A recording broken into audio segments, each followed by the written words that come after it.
हमारा आज का क्वेश्चन है, सिद्ध कीजिए कि बाह्य बिंदु से वृत्त पर खींची गई स्पर्श रेखाओं की लंबाइयां समान होती हैं। यानी कि कोई वृत्त है, वृत्त का बिंदु केंद्र हो गया O। बाह्य बिंदु से हमने मान लिया कोई बिंदु है बाहर P। हमने P से वृत्त पर दो स्पर्श रेखा खींची।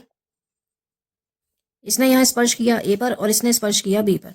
हमें यह प्रूफ करना है कि AP और PB बराबर है। हमें यह तो पता है कि अगर किसी बाह्य बिंदु से वृत्त पर स्पर्श रेखा खींचते हैं तो वो दोनों आपस में बराबर होती हैं। अब वही मुझे प्रूफ करना है कि ये बराबर होती हैं।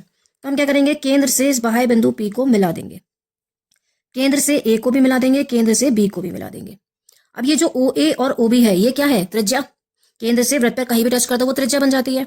और ये स्पर्श रेखा दे रखी है, तो त्रिज्या स्पर्श रेखा के साथ कितने डिग्री का एंगल बनाती है, 90 डिग्री का। ठीक है, और त्रिज्या दोनों है तो दोनों आपस में बराबर होंगी। अब प्रूफ ये करना है PA और PB बराबर है।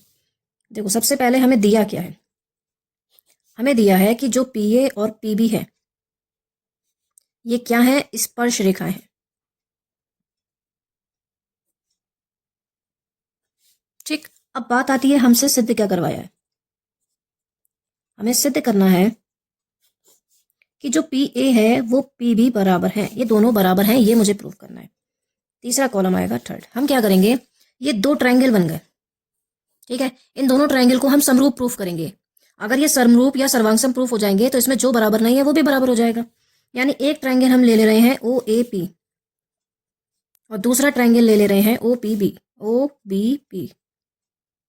इसमें देखिए OA और इसका साइड OB, इसमें OA और OB दोनों बराबर हैं क्योंकि ये क्या है, वृत्त की त्रिज्याएं हैं।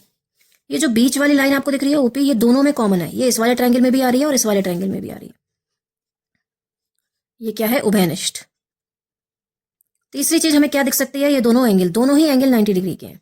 एंगल A और एंगल B दोनों ही 90 डिग्री के हैं। क्यों है, क्योंकि त्रिज्या स्पर्श रेखा पर लंब होती है।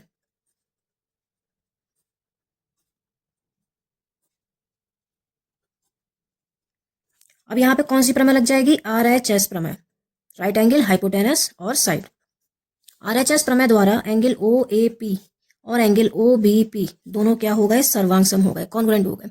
जब दो त्रिभुज एक दूसरे के सर्वांगसम हो जाते हैं तो जो बराबर नहीं होता वो भी बराबर हो जाता है। यानी ये जो AP साइड है इस वाले ट्रायंगल की और इस वाले ट्रायंगल की PB, ये दोनों आपस में बराबर होंगी। अतः PA बराबर PB, यही हमसे प्रूफ करवाया था। आई होप ये क्वेश्चन आपको समझ में आ गया होगा। इंपॉर्टेंट है, पेपर में आता है तो आप जरूर प्रैक्टिस करके जाइएगा।